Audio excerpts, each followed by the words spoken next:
let's talk Okja, the Netflix original film. And long story short, it's a great film. Brought to you by one of the most ambitious directors I've ever seen in a while. His name eludes me. I have it on my phone. I'm going to bring it up right now because I don't want to get this guy's name wrong. Bong Joon-ho. That's the name. Bong Joon-ho. Now, this guy is something else of a director. He simultaneously brought back the monster film with The Host, brought a fantastic thriller in the form of Mother, brought us an action film which simultaneously is an American production and a South Korea production in the form of Snowpiercer, and now brought us this. Now, this is by far one of the more impressive films out of this guy's catalog. The ambitiousness of Snowpiercer aside, a lot of the same cast is back on the train for this one. No pun intended. But, like, we have Taylor Swindon back in a prominent villainous role, kinda.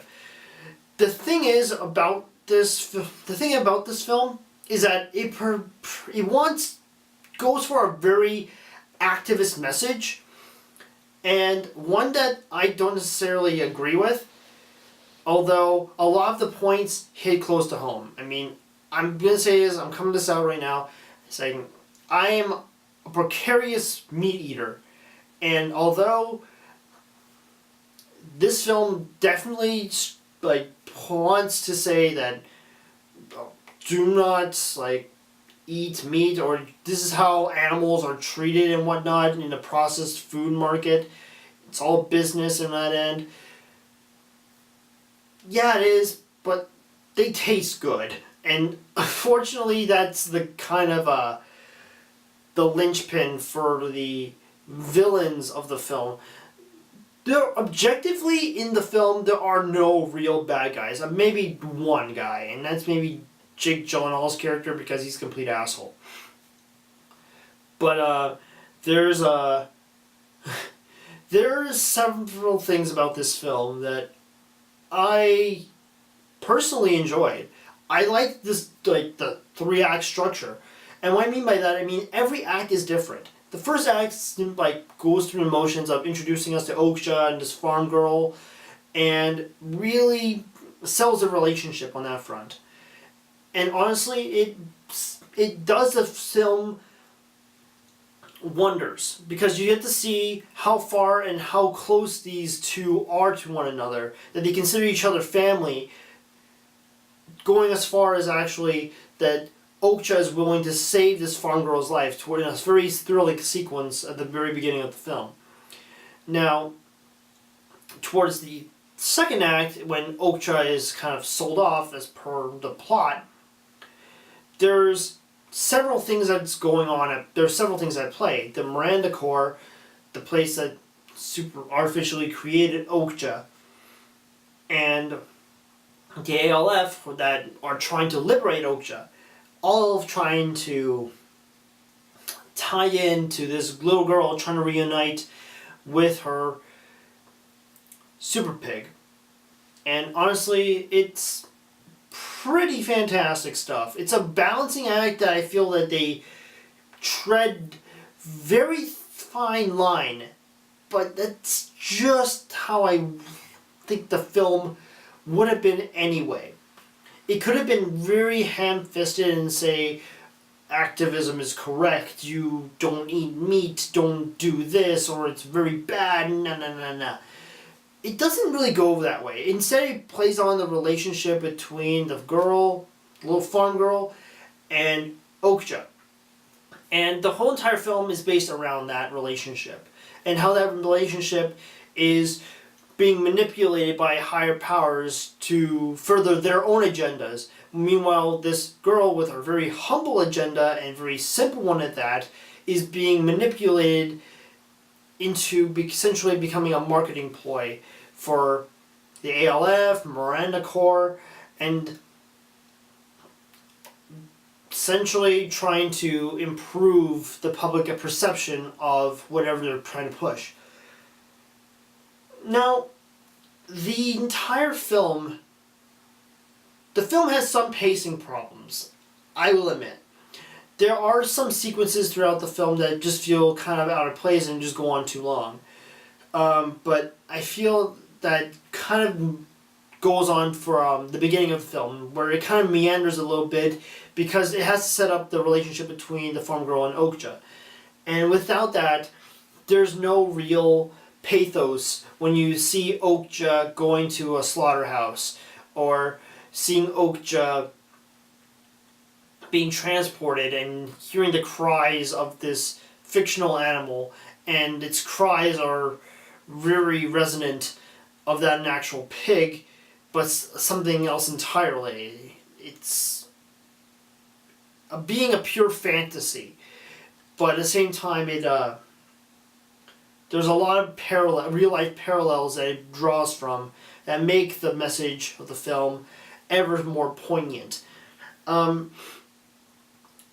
Overall, this film is pretty good. It's by far one of the better films in the Netflix lineup in terms of original movies, aside from the better than the Adam Sandler movies that Netflix has been commissioning him to do, which God knows why after Ridiculous 6.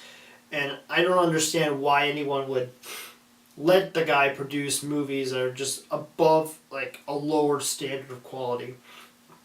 Apparently the third one, I forget its name, but it's about, I think it's a biopic, supposedly is better, but I'm not sure because it has a very, this is a tough act to follow, especially when the Netflix Death Note is coming out later on next month. And I'm excited to look forward to that on a totally unrelated topic. For reasons I will get to in that video review when it comes out. But if you have Netflix, by all means, check out Okja. It's one of the better Netflix original films. And if it's any bar to set like for the standard of quality for any future Netflix films go as towards in the future, believe me, it sets the bar pretty high. The director is very prolific in his work and he's very ambitious with his projects, evident from Snowpiercer and this film. So I recommend people giving it a shot. I think people will really resonate with the relationship between Okja and the little farm girl, as well as the ALF, who, despite their best efforts, kind of are a middling force in between a big corporation. Now, I'm all for a happy ending for Okja, but really, reality setting in, I felt it wrapped up a little too nicely.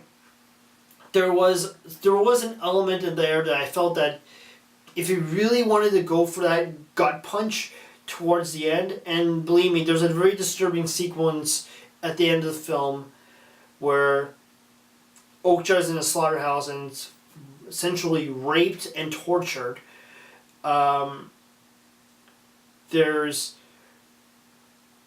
feel that towards that end of the film that it played too much to the happy ending that it was trying to set up towards, that it never really succeeded on that front, where it's never really shown the consequences.